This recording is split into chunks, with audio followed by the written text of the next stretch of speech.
Okay, today we will see the topic laws of motion.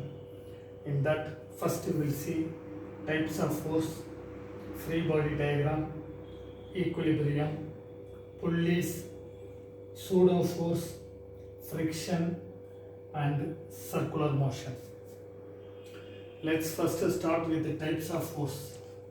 There are two types of force. There are large number of forces.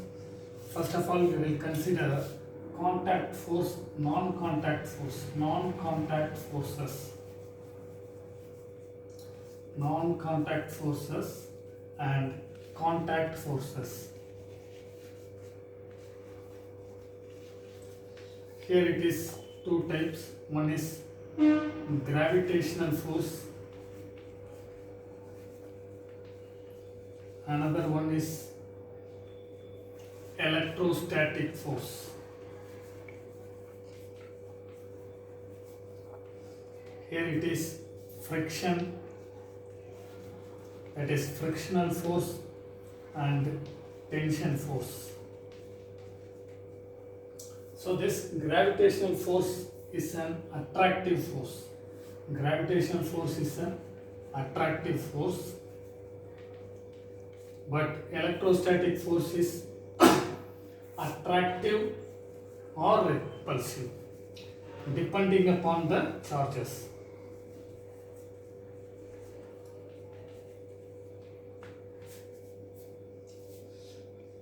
Frictional force is a contact force. It will be between a surface and the object placed on the surface. And tension force is a pulling force. It will act always away from the body. Suppose if you are considering the tension force, an object is here, it is a surface, mass m. Tension will be acting in this direction. It is a pulling force, always act away from the body. Suppose if you are considering two objects,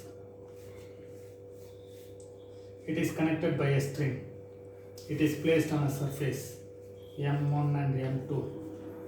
Here the tension will be here, and in this the tension will be away. Tension is a pulling force and it will be always acting away from the body. Suppose if you are considering a single string, every point on the single string the tension will be same. Every point on the single or ideal string tension will be same. So these are about contact, non-contact forces and contact forces. These non-contact forces will be sometimes called as conservative force.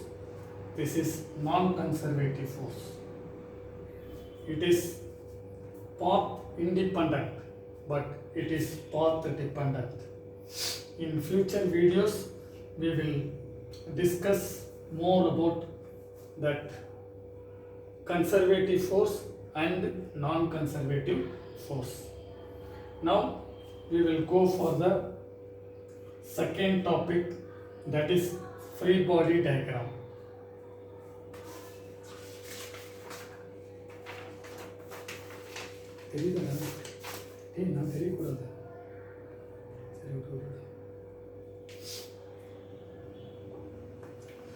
We will go for free body diagram.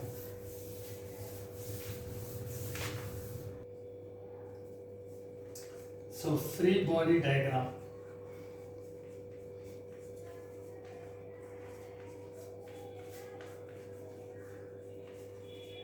So represent all the forces on that object. So see here, suppose if you are having a mass m,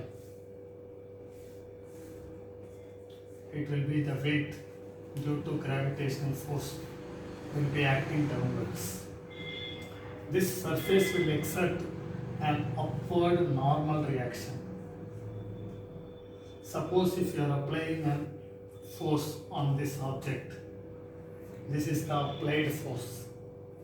So if the surface is rough, So a frictional force will be acting in the opposite direction.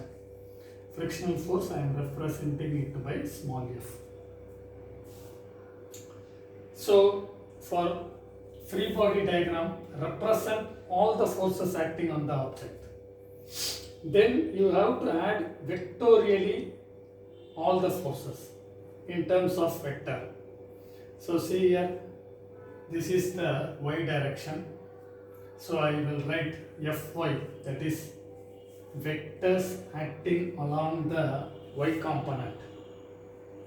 That is normal n minus mg into j cap vector. In y axis, the unit vector is j vector, and in x axis you have to write like this: F minus small f, this is applied force, and this is I vector. Don't bother about the sign. If normal is small, it will be acting along positive y axis. If the applied force is small, it will be acting along positive x axis.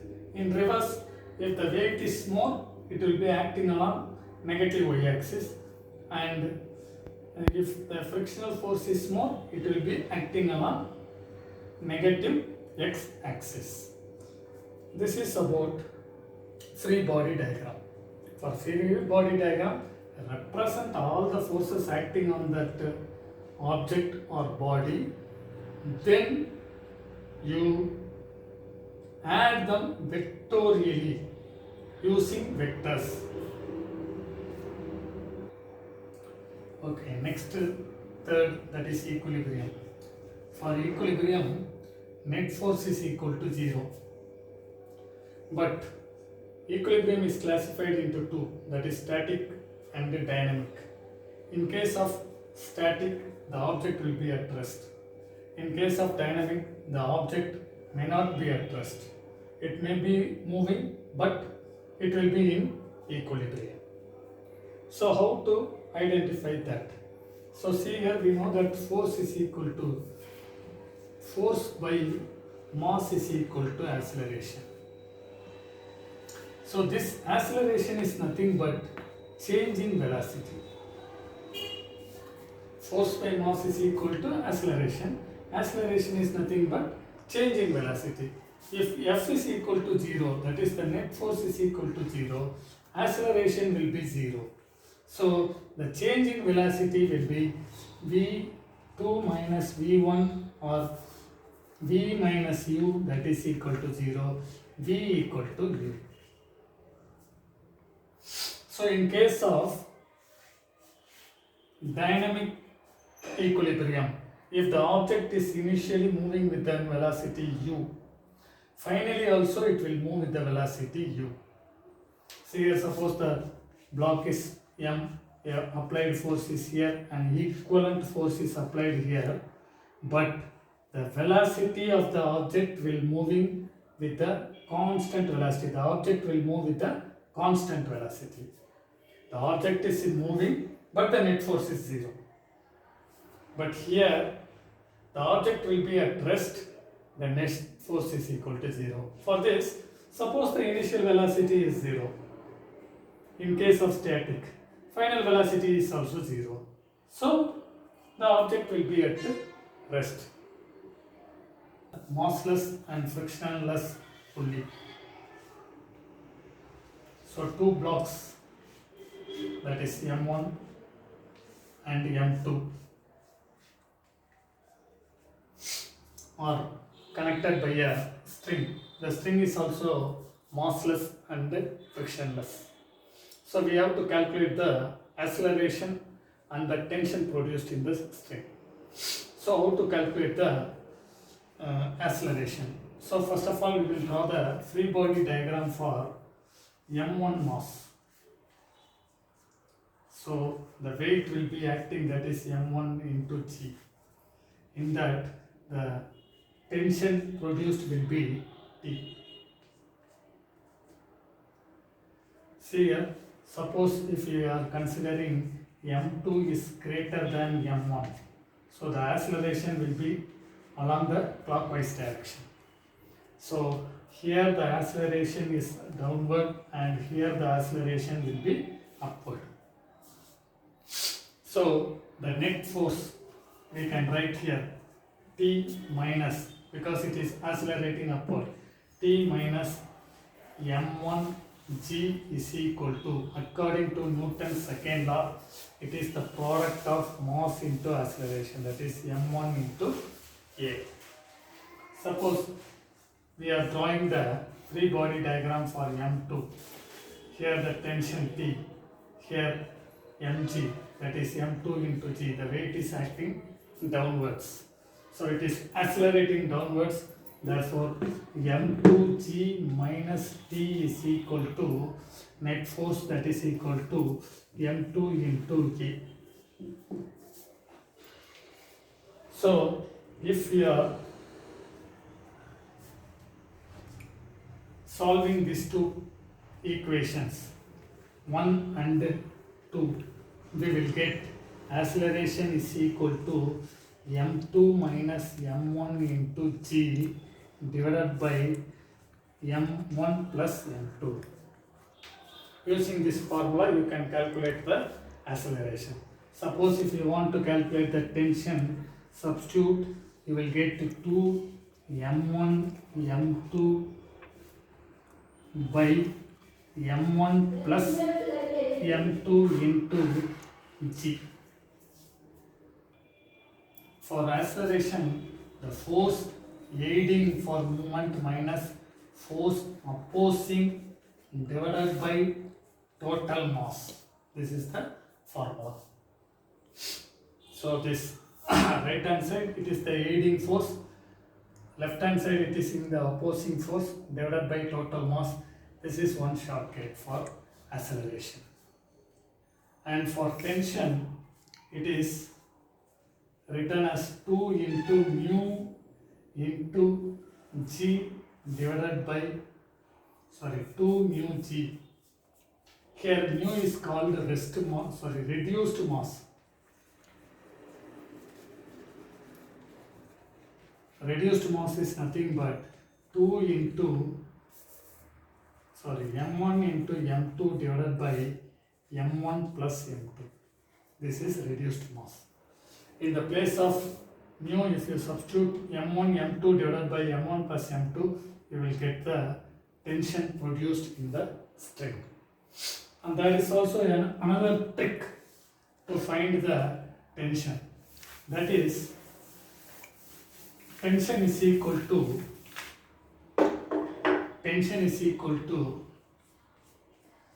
summation of coefficient of tension divided by summation of coefficient of tension square divided by mass.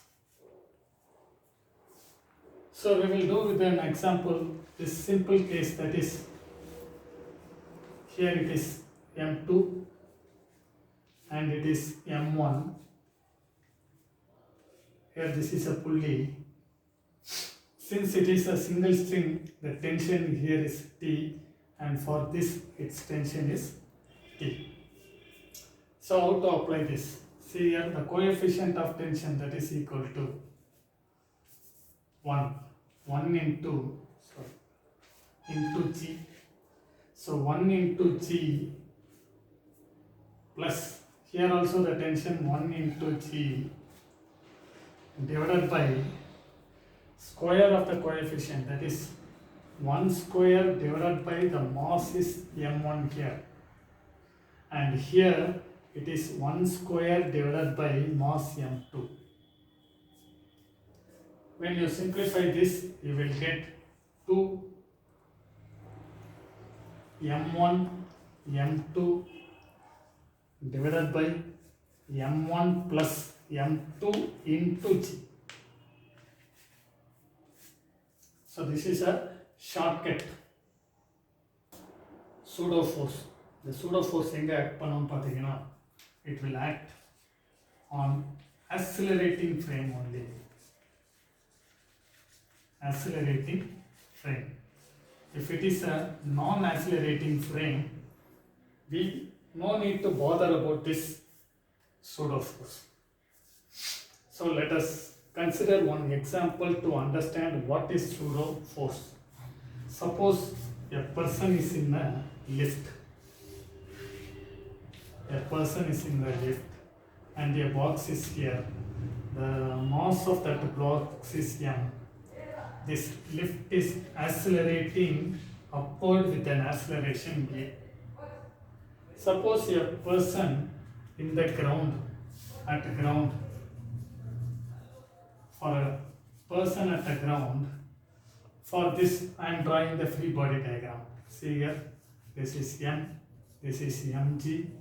So the normal reaction will be acting upward. Since the lift is moving up, we can write n minus mg. The net force acting is equal to n minus mg is equal to, according to Newton's second law, it will be mass into acceleration, m into a. It is accelerating upward. Suppose for this person, if he sees that mass, the object will be at rest only, because both of them are moving upward with the particular acceleration. For a person on the lift, he will feel that the mass is at rest, so there will be no acceleration. So we have to write for a person in the lift, for ground, for lift, person in the lift, it will be no acceleration, that is equal to 0. In order to avoid what? The object is moving upwards. In order to avoid this, we have to add or manipulate acceleration, that is a force acting upward. Because the pseudo force is nothing but the mathematical manipulation to adjust the problem.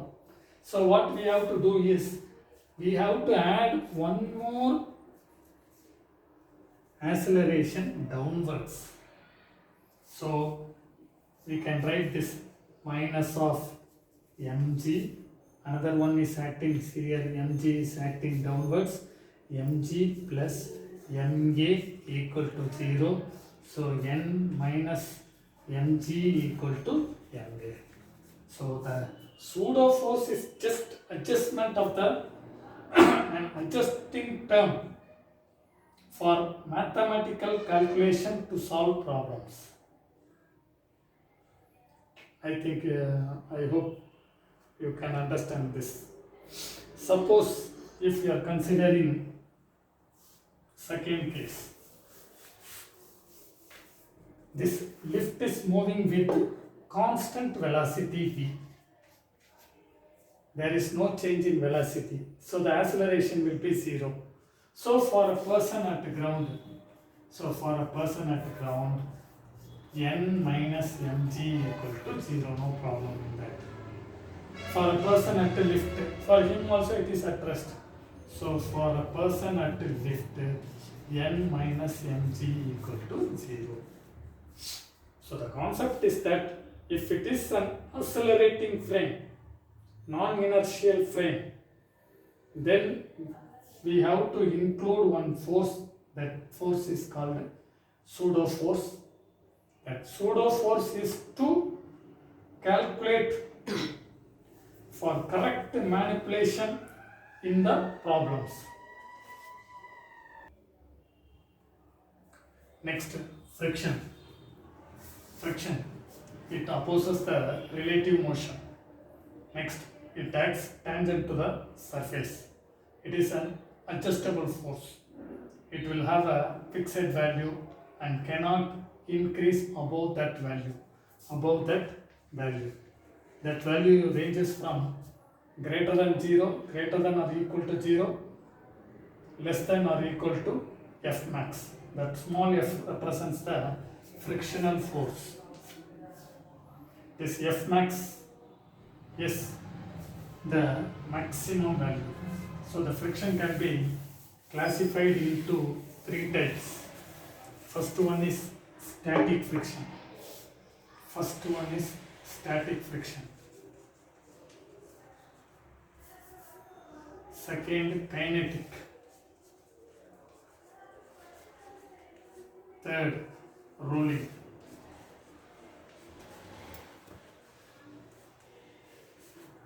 Static friction is represented by mu s, and that will take the maximum value, that is F max. And it is mu k, it is slightly less than F max. Here it is mu r, it is very large, it's highly less than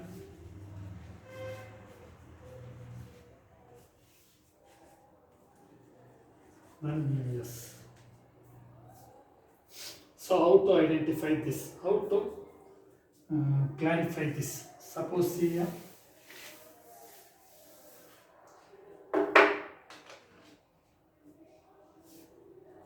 an object is applied with the force 20 Newton. Sorry, any other Newton. Suppose the maximum friction acting is 20 Newton, that is F max. Suppose if you are applying a 10 Newton force on the right, here also the frictional force will be 10 Newton only. If you are applying more, that is 12 Newton,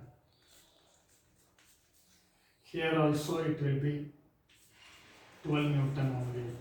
That's why I told that it is an adjustable force.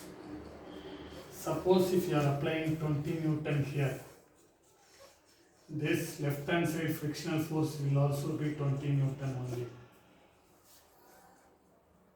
Till 20 Newton, that is the maximum frictional force value, the object will be at rest. Suppose if you are applying 22 Newton here, then the object will move with the force, or the object will be accelerated, that is with the force 22 minus 20, that is equal to 2 Newton right side. With the force of extra net force of 2 Newton, the object will be accelerated towards right. So till that 20 Newton, that is static friction value, the object will be at rest. After that, if you are applying excess force greater than 20 Newton, then the static friction will be slightly changed into kinetic friction. The object will move. Suppose if the object is, instead of this block, it is a rolling cylinder, then the rolling friction will also come into account. Instead of this block, if it is a rolling cylinder, the rolling friction will also come into account. Uniform circular motion. Suppose an object or body is moving with the velocity v in a circular path. The magnitude of the velocity will not change.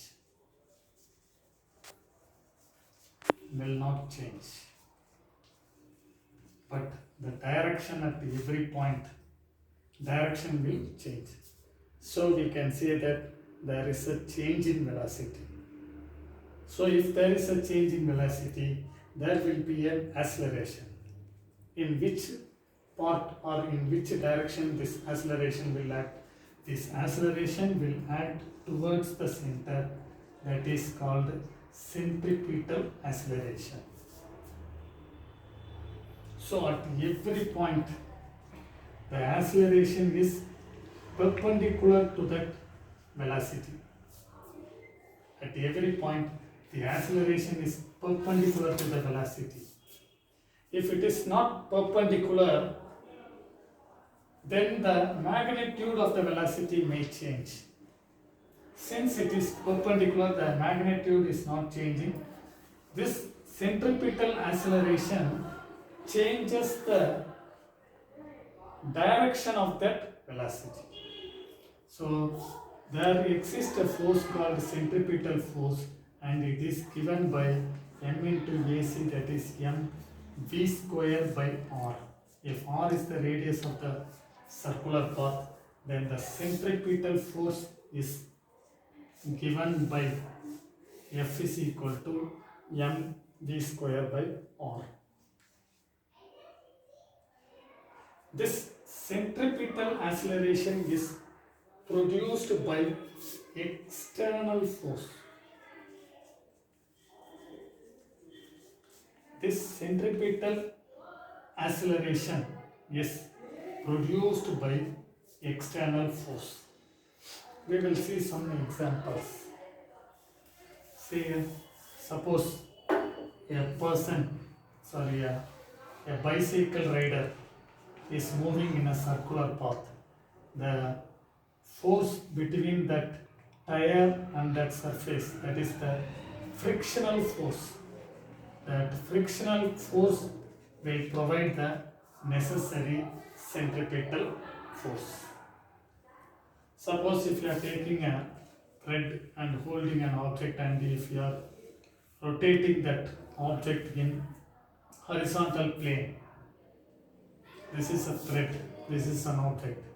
So the tensional force will responsible for centripetal force. Here the frictional force is responsible for centripetal force, and here the tensional force is responsible for centripetal force. So the centripetal acceleration is produced by external force. So we have seen about the laws of motion, some of the important topics. These are theoretical topics, theory oriented topics. When problems comes or sums comes, you have to apply this situations according to the given problem. There may be a lot of problems related to these topics. Understand the problem, understand the formula, apply it, get the correct result. All the best. Bye. We will meet in the next video.